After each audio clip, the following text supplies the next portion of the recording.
I beg to move that this House has considered the Windsor Framework. When the Windsor Framework was introduced, and of course it was but the original protocol by another name, because it made no substantive changes to the original text, it was portrayed and sold and packaged as a tremendous opportunity for Northern Ireland.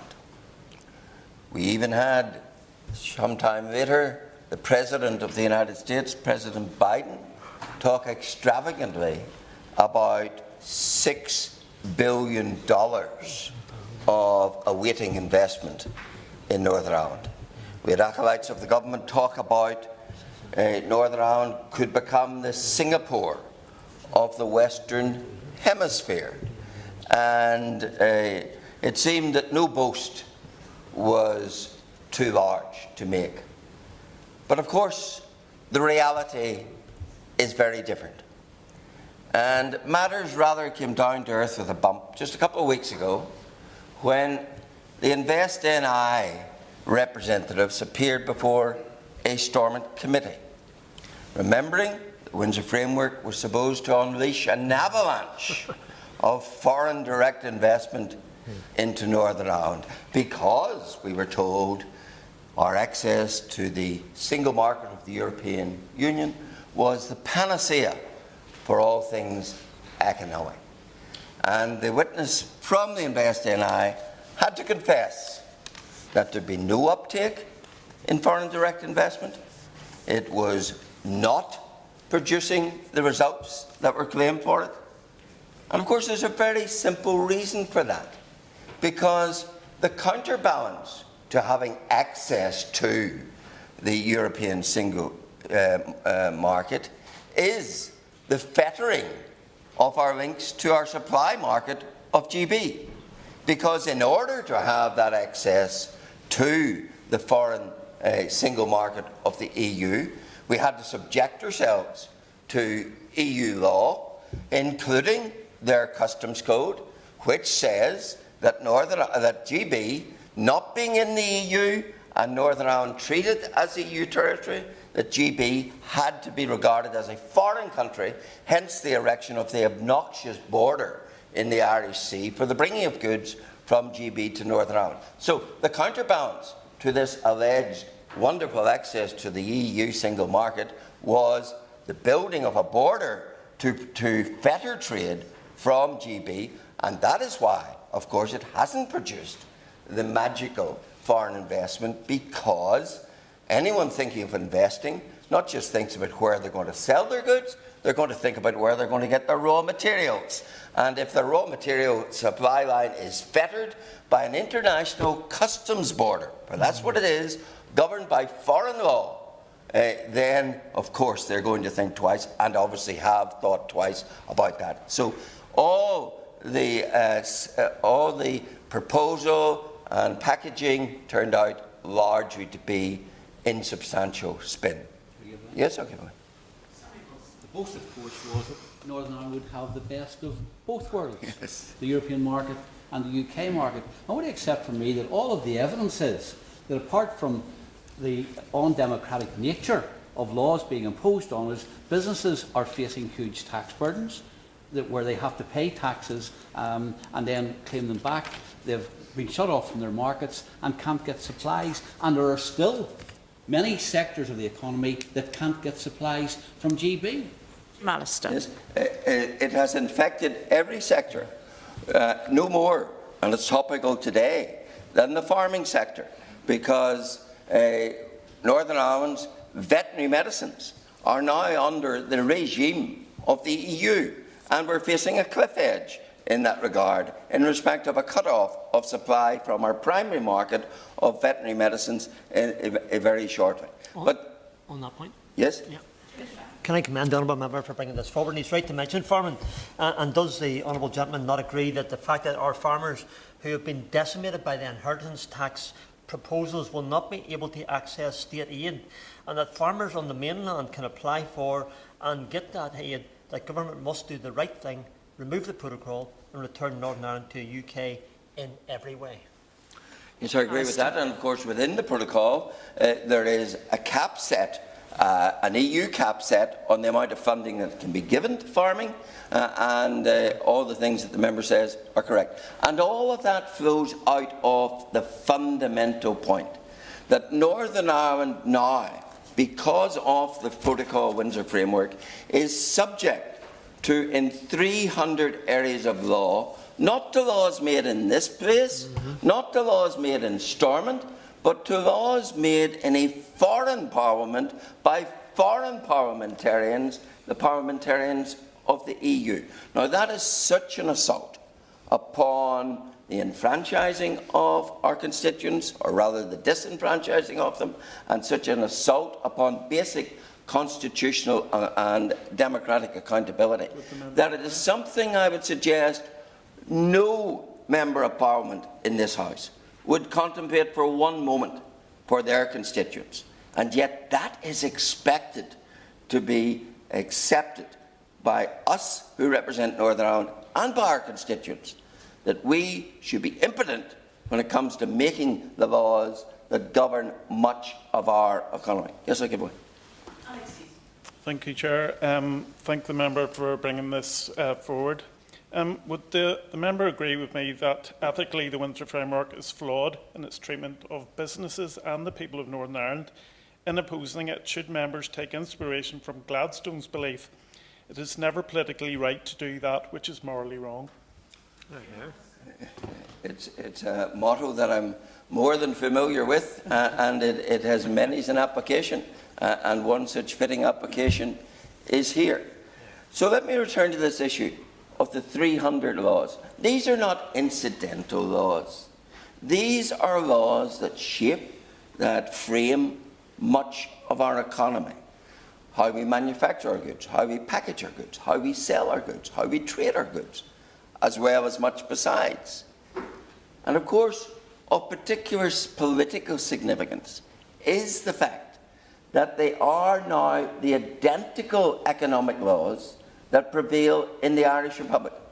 So we have a situation which has evolved under the framework whereby Northern Ireland is governed by the identical economic laws in those 300 areas of the Irish Republic. And of course, that is about building the stepping stone of an all-Ireland economically.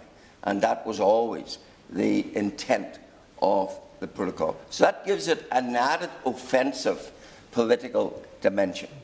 But the very concept that 300 areas of law should be put upon us like a colony, because that's what it is, put upon us like a colony by the EU, their laws, not our laws, but imposed upon us, is offensive in the extreme.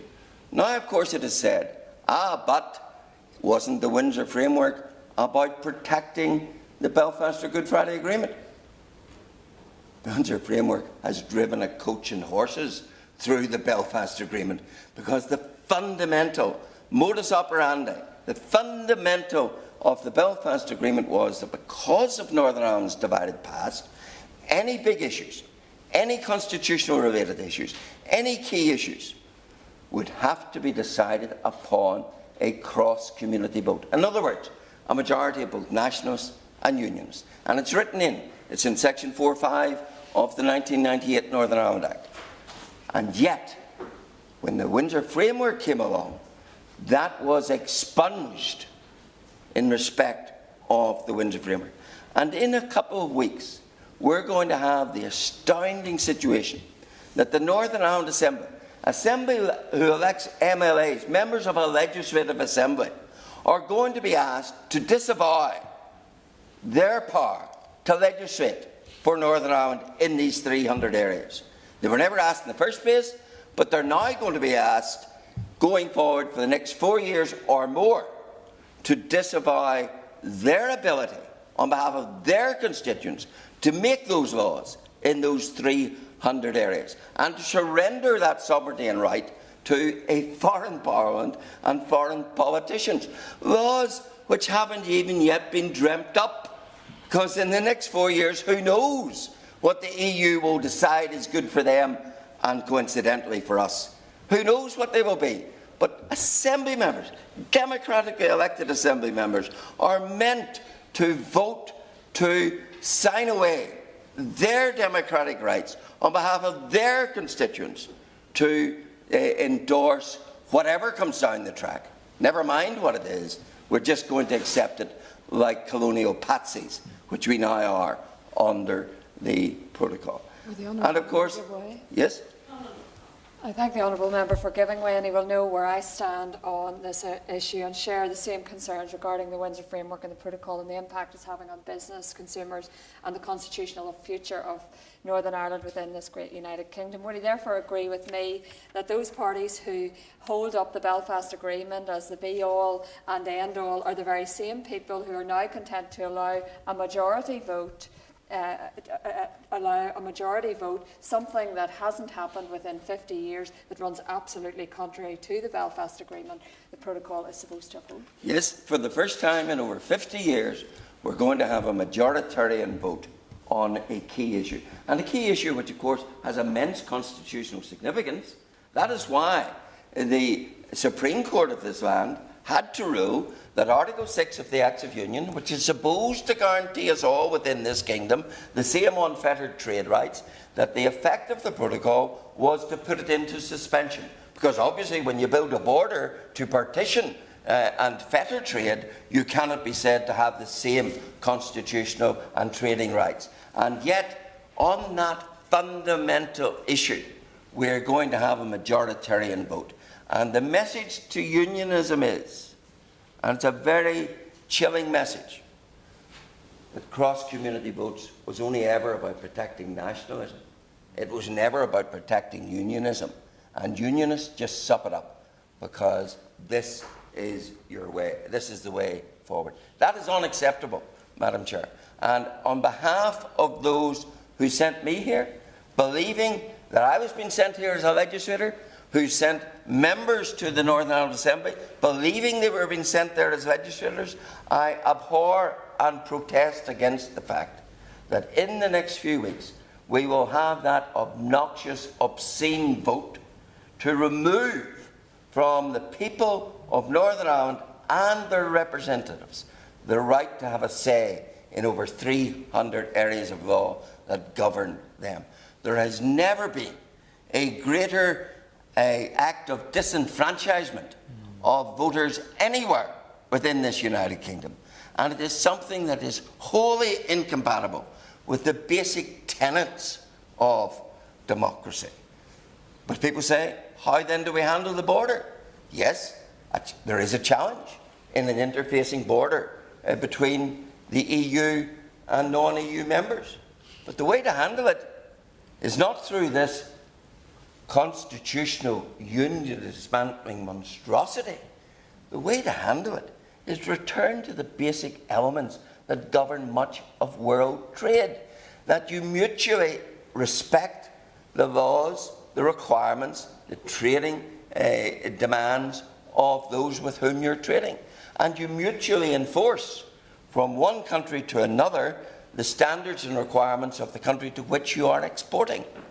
Do that, and you don't need the Irish Sea border. Do that, you don't need a border on the island of Ireland. And back it up with criminal sanction that if you do trade in breach of the requirements of the recipient country, then you can face penalty for that. That is how it should be done. And it wasn't done simply because the EU saw an opportunity to make Northern Ireland the price of Brexit. And that's a price, an intolerable price, that we continue to pay. And in a couple of weeks, I'll bring a private member's bill to address these very issues. And mutual enforcement will be at the heart of that, because that is the way for the government. I know they inherited all this, maybe with some enthusiasm, but they inherited it. They can now fix it. But if they don't fix it, then they're saying to my constituents, you're some sort of second-class Democrat. You're not entitled to elect those who make your laws. You must be a subservient rule taker from politicians who make the laws for you in a foreign jurisdiction. How insulting is that? And yet that is the essence of what the Windsor Framework puts upon us. Thank you. The question